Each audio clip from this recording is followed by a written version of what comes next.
The future isn't now, but it's getting closer. Now is the moment to forget what we know about driving and take into mind a modality of rechargeable cars. Besides undeniable efficiency, electric vehicles enable designs and features impossible under the confines of internal combustion. Even if those lead to delightful outcomes, drivers must adapt to new equations in getting from one place to the next. It's a lot to process. Enter the 2023 Genesis electrified G80.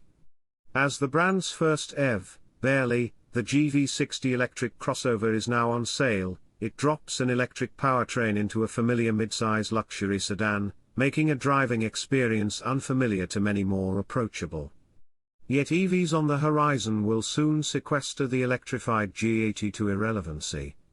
Actually, some of those EVs are already here, including in Genesis's own lineup. What's different about the 2023 electrified G80? Based on the latest G80 that went on sale for 2021, the electric model, technically named the Genesis Electrified G80, looks incognito against EVs designed as such from the ground up. Like the standard G80, it's gorgeous, and in our test car's electrified exclusive specification, even more so. Rolling on sharp 19-inch turbine-style wheels, its Matera blue paint shimmers hypnotically. Subtle cues, such as reshaped bumpers and a closed-off grille hiding the charge port, distinguish it further. Inside, white leather upholstery contrasts dark green surfaces. The carpet and the micro-suede headliner are both created from recycled plastics.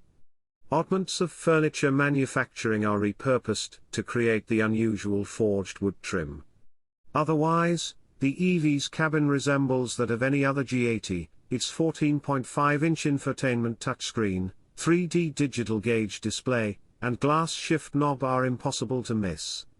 Aside from color choices, the G80 Electric is a mono-spec car equipped with essentially every option at $80,920. 3 years of 30-minute charging sessions at Electrify America stations are included in the price. What differentiates this G80 is its powertrain. In place of the conventional car's turbocharged i4 or V6 engine, is an 87.2 kWh battery and dual motors that combine to produce 365 horsepower and 516 pounds-to-foot of torque. Although that's 10 horsepower fewer than the V6-powered G80, it's 125 pounds-to-foot more torque.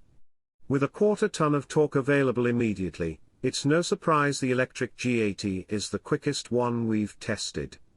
It swiftly glides to 60 miles per hour in 4.1 seconds, and through the quarter mile in 12.8 seconds at 106.1 miles per hour.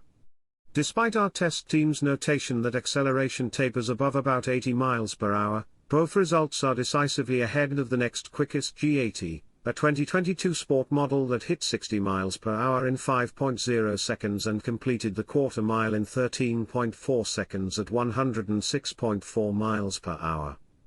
The tables turn in other dynamic measures.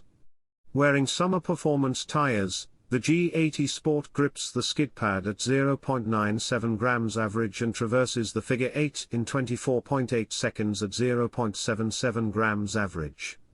Meanwhile, the all-season tire-equipped EV completes those tests at 0.91 grams, and 25.3 seconds at 0.73 grams. The Sport stops from 60 miles per hour in 106 feet to the EV's 120-foot distance. Even so, it's commendable that the electrified model outperforms every non-sport G80 variant considering it's heavier by at least 550 pounds. On the road, the G80 EV has a dignified, mellow demeanor. It drives like a classic cruiser. Ample power remains at the ready, delivered infinitely more smoothly than its equivalents engines. Furthermore, few outside noises intrude into the cabin, thanks no doubt to its laminated glass and active noise cancellation tech. Although ultimately the car is comfortable, as with the gas-powered G80 models, its suspension tuning lacks sophistication. Ride quality would be good for a normal car, less so for a luxury car. Road textures are dulled, not erased, and body control could be improved. Vertical bounding is often felt when crossing swollen pavement. Sweeping through corners shows the chassis rigidity, but the driving experience doesn't project or inspire much emotion. An awkward introduction to electric driving. Part of the G80 EV's appeal is its familiarity. This sedan's powertrain is the most unusual thing about it. But aspects of the G80's electrification may not convince drivers that plugging in is the next big thing. That isn't because of its range or recharging capabilities, which are good in the current context. Range is EPA rated at 282 miles, which seems accurate based on our observations. Moreover, the G80 EV can add miles reasonably quickly thanks to its peak charge rate of 187 kilowatts on a DC fast charger. That external devices can be plugged into the car is another perk. Rather, it's due to peculiarities that indicate re-engineering a gas-fired car to electric isn't the ideal approach. Like in dedicated EVs, the electrified G80's underfloor battery raises the seating position, but its exterior dimensions are not adjusted to compensate. Thus, there's about an inch less headroom in every seat. A sunroof is not available since that would further confine hairdos. Second row legroom shrinks by almost 3 inches. In the trunk, the rear motor creates a bulge, and no frunk is provided as redemption for the lost cargo space. Then there's the matter of plugging in. Concealing the charge port within the grille aids aesthetics slightly. But this location makes access tricky, especially at public chargers, which are often arranged to accommodate EVs with ports on their flanks.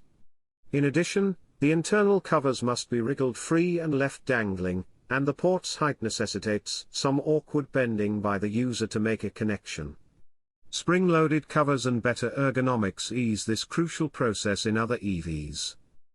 Often more useful than electric motors' acceleration is their regenerative deceleration effect.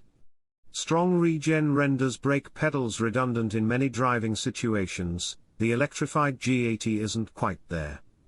It offers 5 levels of regen, ranging from off to I pedal, Genesis speak for one pedal, with 3 strengths between. Hitting the steering wheel paddles to alter the level to the situation proves useful. However, I pedal exhibits slight delays when you press or release the accelerator, making it feel a beat behind. Although I pedal will bring the car to a complete stop, it often needs help from the brakes, just like old-fashioned gas vehicles. That I pedal conundrum is a suitable analogy for the electrified G80 as a whole. It's tethered to traditions of the past, but its electric essence isn't sufficient to face the future. To Genesis's credit, the G80 EV is every bit as attractive, high quality, and feature-filled as any of the award-winning brand's products. Still, Genesis can do better, and does. Genesis's first dedicated electric vehicle, the GV60, debuted for 2023. It already seems years ahead. This crossover better leverages the potential of electrification, resulting in a vehicle that's more practical, comfortable, fun, and interesting than the electrified G80, all for a much lower price. True, the sedan has more range and a statelier mien, but the more stylish GV60 recharges faster. The crux: Genesis knows what it's doing as it transitions to an all-electric lineup. By the time that occurs, the electrified G80 will be an anachronism.